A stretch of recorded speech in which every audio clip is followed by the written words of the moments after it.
Mga kababayan, magandang araw po ng Martes, October 15 na po 2024. Meron po tayong update sa lagay ng ating panahon. Pero bago ho yan, huwag niyo po munang kalimutan na i-like at i-subscribe ang ating channel at pahit na rin po ng notification bell para lagi po kayong ma-update sa lagay ng ating panahon. Sa kasalukuyan mga kaibigan ay wala po tayong minomonitor na anumang bagyo or low pressure area sa loob po ng Philippine Area of Responsibility natin mga kaibigan. But as of now, ayon na rin po sa ating pinaka-advanced weather forecast, no, ay may chance po ng mga low pressure area at bagyo within the next 2 weeks po yan mga kaibigan. So inaasahan natin itong bagyo na posibleng pumasok ay dahil na rin po sa kombinasyon or dahil din po sa interaction po. Ito nga pong north-easterly wind flow kasama ng easterlies at itong sinasabi natin ngayon na nabubuo nga po na shear line dahil sa pagsasalubong ng mainit at malamig na hangin sa karagatang Pasipiko.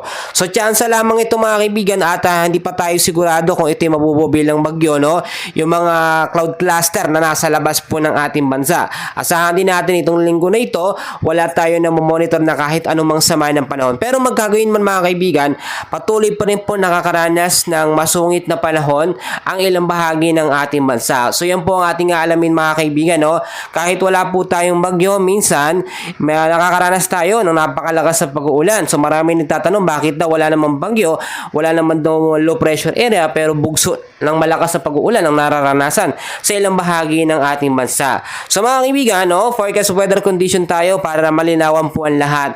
As of now mga kaibigan, meron tayong easterlies na nakakaapekto sa ilang bahagi ng ating bansa. So ano bang easterlies? Easterlies, mainit na hangin na nanggagaling po sa karagatang Pasipiko at ito po mga localized thunderstorm. So ngayong araw po ng Martes mga kaibigan, sa Cagayan Valley, Aurora, Quezon, Camarines Norte at Camarines Sur, asahan po natin ang masungit na panahon dyan ngayong umaga.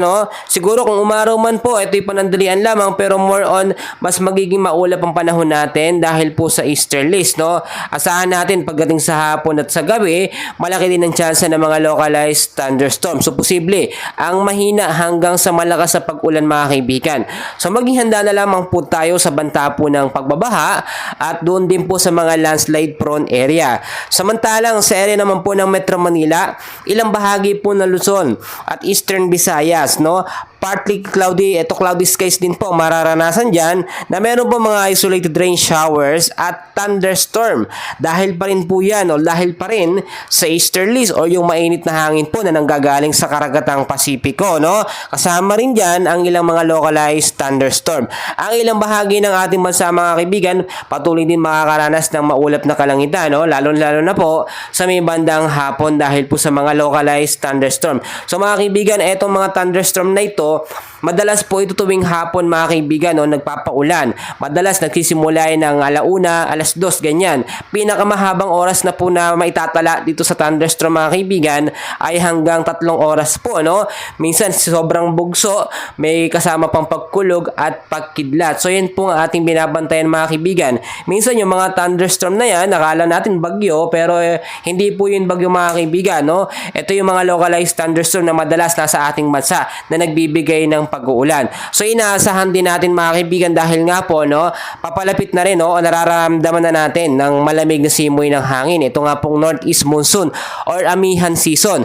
So madalas talaga niyan northeasterly wind flow at itong easterlies pag nagsalubong yan mga kaibigan, i-explain ko lamang sa inyo, nabubuo po yung shear line. Isa rin yan sa posible magbigay ng pag-uulan po sa ilang bahagi ng ating bansa. So marami nagtataka, dati naman daw meron tayong mga localized thunderstorm pero hindi naman malakas ang pag-uulan. Ngayon po kasi dahil papasok po etong malamig na hangin tapos itong easterlies mga kaibigan ay nagkakaroon po ng interaction yan o reaksyon. Kaya po yung localized thunderstorm ay mas lumalakas po ang pag-uulan dahil po nabibigyan o mas natutulungan siya nito nga pong easterlies at itong northeasterly wind flow. Kaya mas malinaw o mas maganda, nakahanda tayo mga kaibigan kahit walang bagyo. So itong sinasabi natin na amihan season mga kaibigan, malimit limit lamang po ang mga bagyo na papasok po sa ating bansa. Ibig ko sabihin, bibihira, pero ang pinapangamba natin kapag kakaunting bagyo ang papasok sa ating bansa, asahan natin na malalakas na bagyo po yun. No? At minsan, kapag pumasok yung bagyo sa ating bansa, nagtatagal po yan sa loob ng Philippine Area of Responsibility. Unlike po sa habagat season mga kaibigan, minsan sa isang buwan po may pumapasok na 3 hanggang 4 na bagyo. Pero itong mga bagyo naman ito, mabilis lamang nawawala, nalulusaw din, minsan dumadaan lang saglitan sa par at lalabas din agad mga kaibigan. Kung yun man na nagpapaulan, saglitan lamang at hindi ganun kalakas mga kaibigan. So malaking kaibahan yan dito nga po sa northeast monsoon. So by next week mga kaibigan, meron tayong i-check na track ng mga low pressure area at posibleng banta ng bagyo. Kasi minomonitor natin mga kaibigan yung mga potential typhoon or mga low pressure area na posibleng mabuo yung papalapit po sa ating bansa. At dahil nga po sa amihan season, yan po yung pumipigil para nga po pumasok yung mga cloud cluster, yung mga kumpul ng kaulapan sa loob ng ating Philippine Area of Responsibility. Pero magagawin man, hindi na tayo ligtas sa mga bagyo. Patuloy na papasok yan sa ating bansa at inaasahan din na nayon sa pagtutula ng pag-asa bago po matapos ang buwan ng Oktubre mga kaibigan. Makinig po kayo, posible pong 1 hanggang sa 2 bagyo po ang pumasok sa Philippine Area of Responsibility natin. Unlike paghabagat, 3 hanggang 4 na bagyo ang posibleng maitala na papasok sa ating bansa. So mga kaibigan, asahan natin sa mga susunod na araw na magiging mas malamig pa ang ating panahon dahil nga po sa tuluyang pagpasok ng hanging amihan or northeast monsoon sa ating bansa. Ito pong northeast monsoon ay nanggagaling po sa mga hindi pa nakakalam, nanggagaling sa may silangan po ng Siberia, sa may bandang China, umiipang hangin, papasok po dito sa Southeast Asia at nararamdaman po yan sa bansang Pilipinas. So yun lamang po ang ating update, and please huwag kakalimutan ni like at subscribe ang ating YouTube channel, din pahit na rin po ng notification bell. Maraming salamat po.